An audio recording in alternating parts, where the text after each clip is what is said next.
Ghotki district reporter Mohammad Malook Bhutto Ghotki जे कौम परस्त अगवाणन पारा अमन rally कजी वई है जिसकम जिले घोटकी जे सदते कबीलाई तकरारन जे खात्मे अगवान जो सिलसिलो बंद न थियण करे प्रेस क्लब कादरपुर खां घोटकी तरफ पैदल रैली कजी वई जेका घोटकी प्रेस क्लब पहुती ऐं अगवाणन खिताब कयो जिसकम जे सदते कबीलाई तकरारन जे खात्मे लाइ प्रेस क्लब कादरपुर खां घोटकी प्रेस क्लब ताईं रैली कजी वई आहे।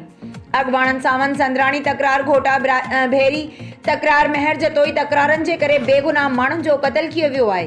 हिननि जो वधीक चवण हो त कादिरपुर शहर तारीख़ी शहर आहे जेको हिन कबीलाई तकरारन सबब तबाह थी वियो आहे। कारोबार बंद पियल आहे। कबीलाई तकरारन तालीम ऐं नस्ल के तबाह करे छॾियो आहे। हुकूमत ऐं पुलिस नाकाम थी वई आहे। सिंध हुकूमत खे घुर्जे त जल्द खां जल्द कबीलाई तकरारन जे ख़ात्मे लाइ जोगा कदम खयां वञनि न त जीअं वधीक बेगुनाह माण्हुनि जो क़त्ल न थी।